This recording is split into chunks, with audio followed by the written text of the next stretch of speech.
Here's a thing you've probably never questioned. Everyone in the office hates Toby. Michael would shoot him before Hitler. Jim inherits it. Andy picks it up. And you? You laughed along, called him the sad HR creep, and never once stopped to ask what the guy actually did to earn any of it. Because the honest answer is nothing. And once you see that, you can't unsee it. So let's start with the picture stuck in your head. Toby Flenderson, human resources, divorced, soft voice, sad eyes, the human equivalent of a beige wall. Michael calls him a waste, an evil snail, everything that's wrong with the paper industry. And the show trained you to nod along because Michael's funny and Toby just sits there and takes it. But here's the part almost nobody knows. That hatred was never planned. There was no writer's room meeting where somebody said, "What if Michael despises this guy?" It just happened, by accident, on set.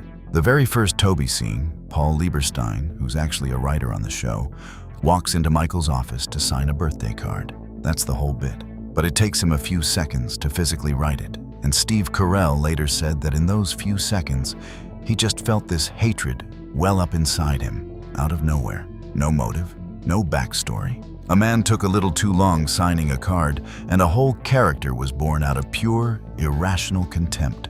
Sit with that for a second, because it turns out to be the key to everything. Because The Office isn't a normal sitcom. It's a documentary. There's a camera crew in the building.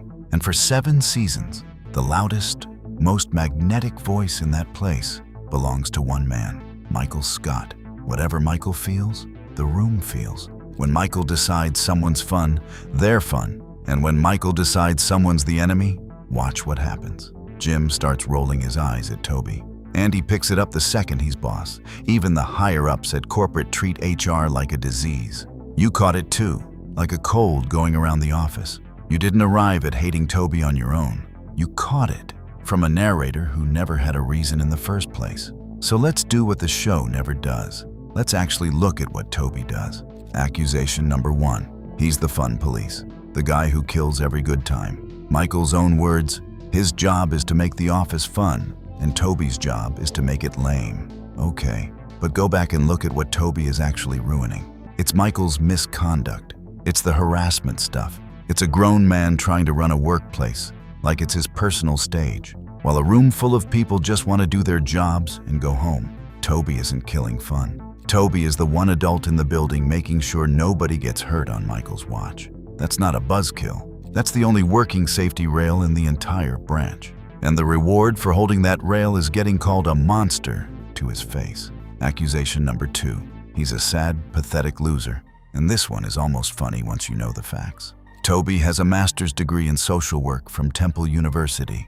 He's got a background in psychology on top of it.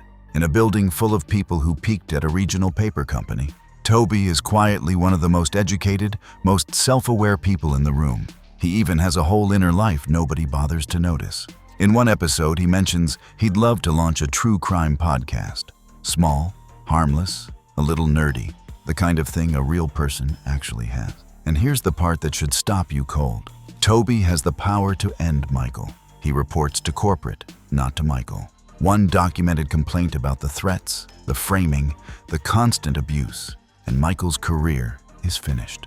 Toby has that button his entire time on the show, and he never once presses it. That's not weakness. Sit and think about the restraint that actually takes. So why doesn't he fight back? And this is where the sad sack punchline turns into an actual human being. Because we know exactly where Toby comes from. As a kid, when his own parents divorced, Toby was forced to testify against both of them. Picture that. A little boy put on the stand and made to choose sides between his mom and his dad in the worst moment of the family's life. That's the origin of the man you've been laughing at. Of course, he flinches from conflict. Of course, he absorbs abuse instead of firing back. He learned, before he was even grown, that when the adults go to war, the kid in the middle is the one who gets torn apart. Toby doesn't fight Michael because Toby has spent his entire life trying not to be in a fight. Which brings us to the big one. Accusation number 3. Toby's a creep, secretly sinister. And this is where the fans went all in. With the famous theory that Toby is the Scranton Strangler, that the quiet HR guy is secretly a serial killer, choking people across Scranton every single time his life falls apart.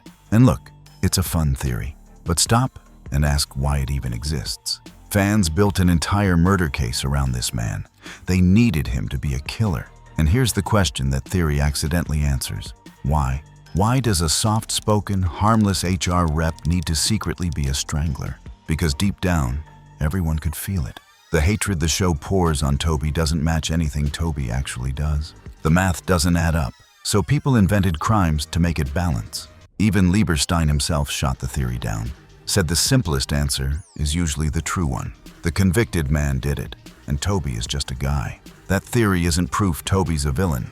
It's proof the hate never made sense, and some part of every fan knew it. And it goes deeper than one theory. Watch how the audience reads him. There's a moment where Michael sneers that Toby is a silent killer, and Toby, deadpan, just says, "You'll see." It's a joke. It's the one time the beaten-down HR guy finally lands a dry little comeback. But because we've been trained to distrust him, fans took those 2 words and turned them into evidence of murder. Think about how backwards that is. The man is so thoroughly cast as sinister that even his sense of humor gets logged as a crime. That's not Toby being creepy. That's an audience primed to see a monster that was never actually there. Now here's where I keep myself honest, because this is exactly where these breakdowns usually turn a real person into a plaster saint. So no, Toby isn't perfect. There's the Pam thing. He had a crush on her for years, and it made him do things he shouldn't have. He let it bleed into how he did his job, dragging his feet on Jim and Pam's relationship, leaning on the rules to keep them apart. And there's that one deeply awkward moment where he puts his hand on her knee, and you want the floor to open up and swallow him whole. It's not okay. It's genuinely uncomfortable to watch. But look at what it actually is. It's not menace. It's a lonely, divorced guy with a quiet, hopeless crush who never even works up the nerve to say a single word out loud. That's not a villain. That's the saddest, most human thing on the whole show. And here's the thing, that is the worst thing he ever does. Compare that to the man who threatens to kill him, frames him with fake drugs, and hands him a rock as a going-away gift. One of these people is the office monster. It just isn't the one you were taught to boo. And here's what makes it darker. Toby doesn't even want revenge. Toby wants Michael to like him. There's an episode where Michael, in a rare, soft moment, actually hugs Toby and calls him a good guy. And Toby lights up. He tells the camera, with this heartbreaking hope, that maybe Michael would like him if he just got to know him. This is the guy you think is scheming against everyone. He's not plotting. He's a man who keeps showing up to a job where his boss publicly wishes him dead, still quietly hoping that today's the day they finally become friends. That's not a predator. That's the loneliest person in Scranton. Want the cleanest proof of who Toby really is? Watch Goodbye, Toby. It's his going-away party. Holly's there. Pam's there. For one moment, Toby has a room and an audience. The perfect opening to finally air out everything Michael has put him through. Years of threats, the abuse, all of it on the record in front of witnesses. And what does Toby do? He shrugs, says everything's fine, tells the camera it isn't worth it, and lets the whole thing go. And remember why he's even leaving. He's moving to Costa Rica to finally start over, and the office throws a party, not because they'll miss him, but because Michael is thrilled to see him gone. This man's happiest fresh start doubles as the group's celebrating his exit. And still, given the perfect chance to burn it all down, he chooses not to.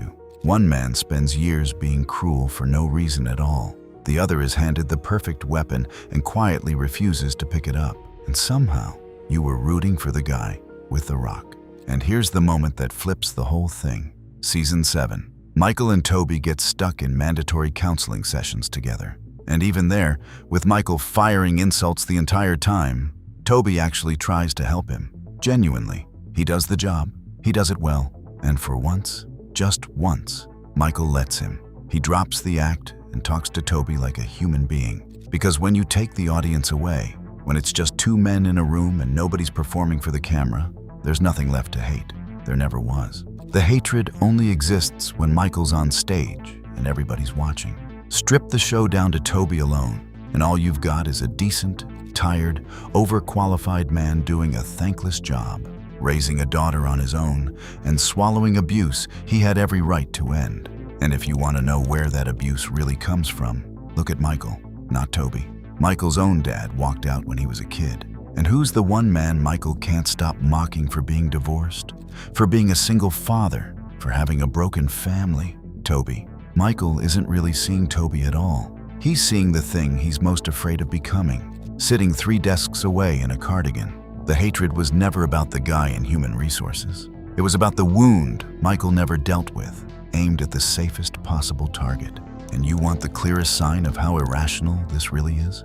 On Take Your Daughter to Work Day, Toby's little girl comes into the office, and Michael, the same Michael who says he'd shoot her father twice, completely melts. He's warm with her, sweet even. He bonds with the kid instantly. So it was never that Michael can't stand the Flendersons. He can adore Toby's daughter without a second thought. He just decided, years ago, over a birthday card, that the man himself was the enemy, and then spent 7 seasons finding reasons after the fact.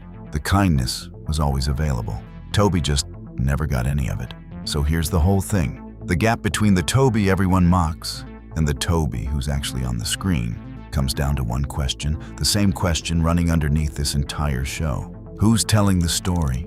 For 7 years, the answer was Michael. And Michael needed an enemy, not because Toby was one, but because a man that desperate to be loved needs someone to be the reason the room isn't laughing. Toby was never the villain. He was the mirror, and Michael couldn't stand what he saw in it.